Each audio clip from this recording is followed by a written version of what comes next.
Good day and welcome back to another week of Talking Technical. And for those that missed this important announcement, Christelle is unfortunately leaving our practice by the middle of April, and that's all due to a medical problem. So, Christelle, we wish you all the best and thank you for all the years of dedicated service to this program, YouTube.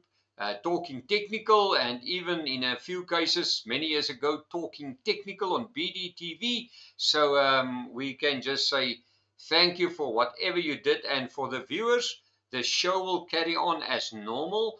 I will carry on with it. Sometimes when I want to take a break, you will see that I will take a longer show, or I will do a longer show for you guys and maybe skip a week if I need to go back to somewhere where I can just rest a little bit. And the reason why is I am now the only technical analyst in the practice, and sometimes I need to give myself a break. And unfortunately, if that happens, then for that specific week, we will not do a Talking Technical. And the moment I'm back, I will do it as always. But I will try to do a show once a week.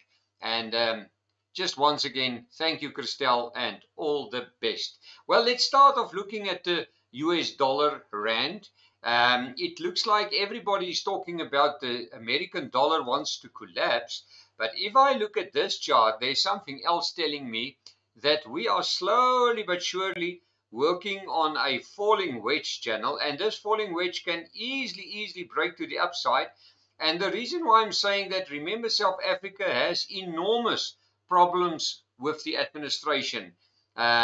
We think that we can rule the world, and then we think that the rand must just remain constant and stable. Unfortunately, the rand is, as we all know, is the share of South Africa. So the world look at the rand and then they just say, listen, what is happening here? We like it. Then they buy the rand gets stronger.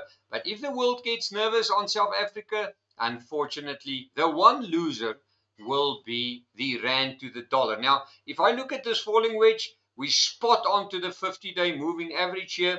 And I mean, the level is 18 Rand 42. If we can break above 1842, then this falling wedge can maybe come into play. And everybody wants to know, now, where can it take us? Now, the reason is quite simple, because everybody knows that the dollar has been sold off aggressively. And we can easily see that the dollar regains some strength. And where can it take us? It can take us to 1898. There's also a level at 1888. There you are. There's the level. But if it plays out in full, we can go to, let's make it 19 Rand. So if you want to do or build an exposure, the US dollar and the rand, definitely the rand is showing us some early signs of weakening. And look what we see here. We see a low, a higher low, a higher low, a higher low.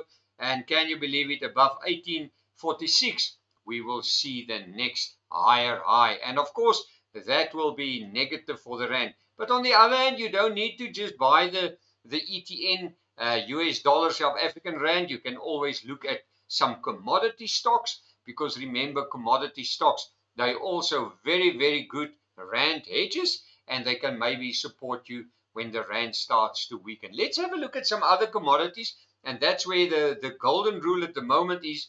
We need to maybe look at places where we can hide against a weaker rand. But let's have a look at silver. I mean, silver in the dollar, I mean, it's going up. You will see that silver and gold is really flying. But look at my stochastic here. I'm seeing a negative divergence. There you are. I'm a little bit nervous on silver. And the reason why, everybody is onto this gold and silver boat. Everybody believes that it can just go higher. In actual fact, for me, I think silver has lagged gold for a bit. If you look at the two charts, silver lagged it. But unfortunately, this rising wedge, it looks like we're getting some trouble here at 35 on the dot. We struggle to get above that. And look at this negative divergence. But only below, there you are, only below $33.70, we can maybe see the silver price to give us a correction. And let's do a projection so that you guys can know. I know a lot of people would like to buy it in again. Let's see where it can go to. And if it does break down it can maybe surprise us and go all the way to $31.30. But the first real warning will be below this 50-day moving average, and that is sitting at $32.37. Well, the star of the world is gold. And you know, when I talk about gold, I always think about Dr. Roffey. He was so positive, and all his charts showed that if gold starts to go, it will fly. Now, well, he's not yet to see it, but boy, oh boy, gold is flying, and gold is just doing the one high to the next high. But look at this strong move to the upside. I mean, it's almost in a straight line from 2,600, and we're now at 3,119.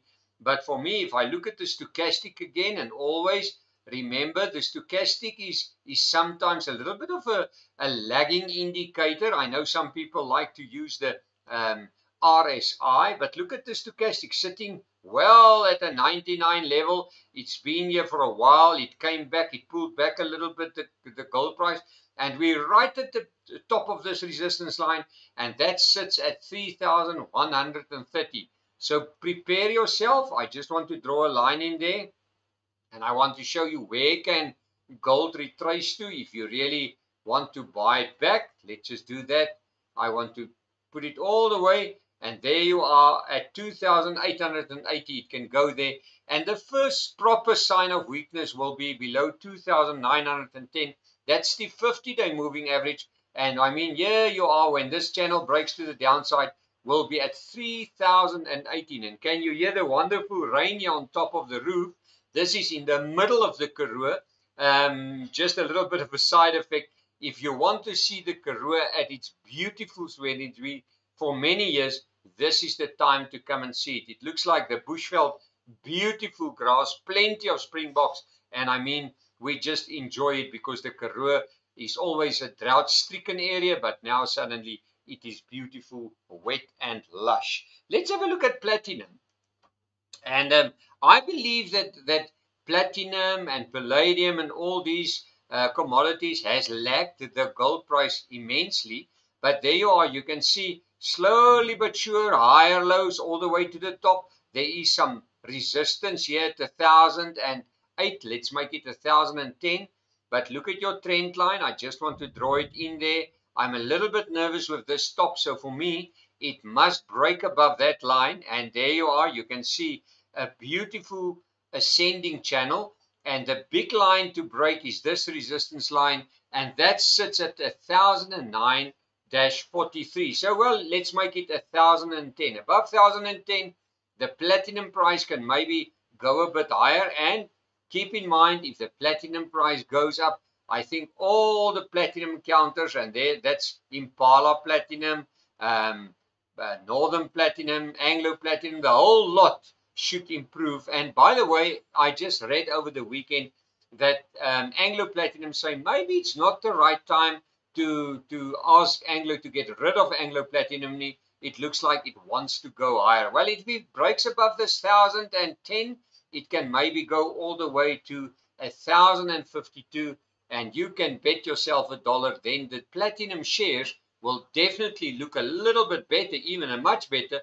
But of course, they all rand edges, and that's maybe the place where to look at it to protect yourself against a weaker rand. Let's do the last one. And I also believe that Brent oil is maybe also showing us some early signs of recovery.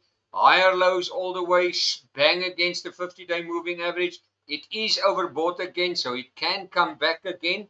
Let's have a look here. There you are, a tiny little channel here where it goes up to. There you are, you can see it. Here you are, a beautiful ascending channel. There you are. If it breaks below, let's just show you the level. But I think this is slowly but surely preparing for higher levels. I also see that America say that their oil reserves are not a lot. It is a little bit weaker than expected. And with all the tensions in the Middle East, we easily can see that oil can head higher.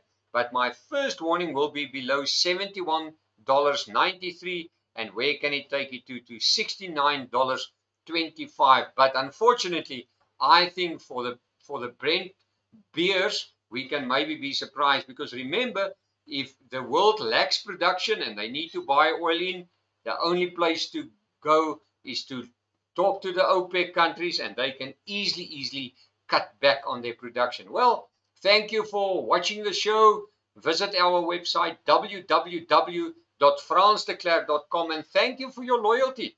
Thank you for watching once again. Goodbye, and we will chat again.